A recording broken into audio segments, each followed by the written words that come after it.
기간을 가능한 짧게 줄여 출산하면서 척박한 환경에서도 거뜬히 살아남은 어미가 있죠. 그렇다고 자기만 살아남은 건 아니고요. 자손 번성에도 성공했습니다. 바로 유대류입니다. 태아를 주머니 속에 넣어 성장시키면서 모자가 모두 생존을 높이는 방향으로 진화한 동물인 거죠. 이들의 주머니는 일찍 출산한 자식을 보호하게 되는 몸 구조인데요. 강낭콩 크기만한 새끼는 어미 주머니로 들어가서 젖을 먹으면서 분리될 수 없는 상태로 머물고요. 자라나게 되어 있습니다. 주머니쥐나 캥거루 같은 유대류가 그런 생존 방식인데요. 주머니쥐는 임신기간이 2주일도 채 안 됩니다. 그런데다가 한 번에 낳는 새끼 숫자가 7, 8마리는 기본이고요. 20마리까지 낳기도 합니다. 어미 젖꼭지가 13개 정도라서요. 13마리 정도만 살아남게 됩니다. 그렇다 해도 젖먹이 동물로는 대단한 번식력을 가진 동물이죠. 몸무게가 90kg까지 달할 수 있는 캥거루나 이보다 크기가 많이 작아서 커봤자 20kg인 월라비도 새끼를 한 마리씩 낳아서 주머니 속에서 정성껏 기릅니다.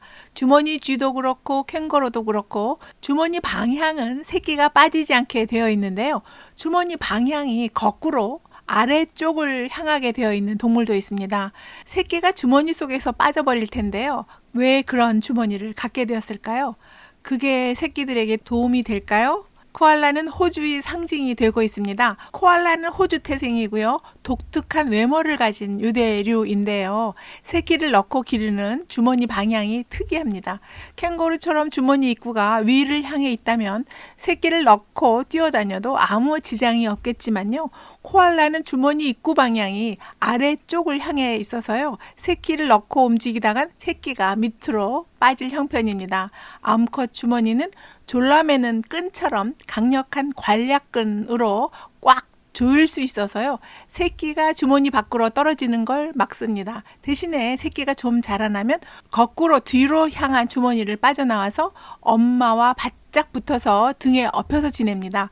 코알라의 주머니 방향은 왜 거꾸로일까요? 코알라처럼 주머니 방향이 뒤쪽을 향해 있는 유대류에는 원뱃이 있습니다. 코알라는 유전적으로 원뱃과 가장 가까운데요. 원뱃과 그러니까 원백 패밀리죠. 원백과 코알라가 같은 패밀리에 속해 있거든요. 코알라나 원뱃은 원래 조상은 같았는데요. 4천만 년 전 신생대 두 번째 시기인 에오세에 갈라져서요. 서로 다르게 진화한 그룹으로 해석되고 있습니다. 그러니까 코알라와 원뱃은 자매군입니다. 유대류인 원뱃은 땅을 파는 동물이거든요. 대규모로 굴을 만들어 살고 있는데요. 원뱃 주머니가 앞쪽을 향해 있다면요. 땅을 팔 때 흙이 주머니 속으로 들어가서 더럽혀지고 균내 감염 위험도 커지기 때문에요. 새끼들에게 해가 될 수 있습니다. 더럽혀지지 않도록 주머니 방향이 뒤쪽을 향해 있는 거죠. 코알라는 원뱃처럼 땅에 살다가 포식자를 피하기 좋은 나무 위로 올라가 살게 되었지만요. 주머니 방향은 원뱃처럼 뒤쪽을 향해 있습니다. 코알라 주머니는 밑을 향해 있어서 주머니 속의 새끼는 얼굴을 내밀고 어미 똥을 먹기 좋은 위치에 있습니다. 코알라 새끼는 어미 똥을 먹는데요. 어미 변은 자연의 프로바이오틱스, 즉 생균제입니다. 코알라는 먹이 선택이 까다로운 동물인데요. 유칼립투스 잎에 거의 전적으로 의존한 식사를 합니다. 간혹 다른 잎을 먹긴 해도요. 절대적으로 유칼립투스 잎을 선호하는데요. 어린 코알라는 소화시킬 수가 없습니다. 갓 태어난 새끼는 몇 달간은 어미 젖에 의존하다가 머리를 내밀 정도로 자라면 어미 변을 먹습니다. 어미 항문 밖으로 나온 묽은 변을 먹는 거죠. 유칼립투스 잎의 단백질을 미리 소화시킨 어미 변은 코알라에게 매우 중요합니다.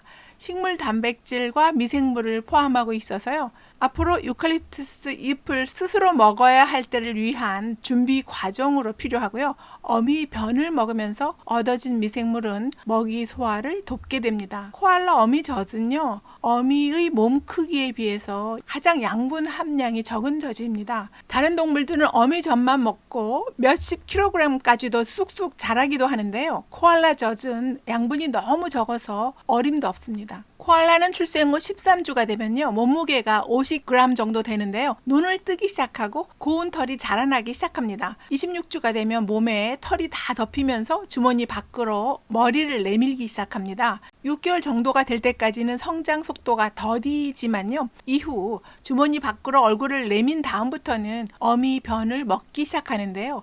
이때부터 성장 속도가 빨라집니다. 6개월 동안 젖을 먹인 어미는 유칼립투스 잎을 먹으면서 소화하기 좋은 변을 만들기 시작합니다. 이 변은 평소에 누던 변과는 달리 맹장에서 발효 중에 있는 내용물과 비슷합니다. 세균이 이 속에 많이 들어 있습니다. 어미 변은 젖에서 잎으로 먹이를 바꾸는 전환기에 단백질을 보충하는 먹이가 됩니다. 6, 7개월이면 처음으로 주머니 밖으로 나오게 되는데요. 이때의 무게는 300g에서 500g 정도가 됩니다. 새로운 주변 환경을 탐험하고 엄마에게 들러붙어서 매달려 있습니다. 9개월이면 1kg 정도 되는데요. 털색이 어른 털색으로 발달하고요. 이동할 때는 엄마 등을 타고 이동합니다. 이 시기에 나무를 기어오르고 나뭇가지를 붙잡는 것처럼 일상에 필요한 일들을 배워 갑니다. 점점 엄마랑 떨어지는 시간을 늘려가고요. 엄마가 다시 임신을 해도 새끼는 6개월에서 12개월을 더 어미 근처에서 지내다가 독립합니다. 코알라는 수명이 야생에서 13살에서 18살 정도까지도 살 수 있는데요. 워낙 질긴 먹이만 먹어대니까 6살쯤 되면 씹는 이빨이 닳기 시작하는데요. 씹는 효율이 점점 떨어지게 됩니다. 마침내 이빨의 뾰족한 끝이 마모되면서 먹이 씹기가 점점 힘들어지면요, 마침내는 굶어 죽을 수 있습니다.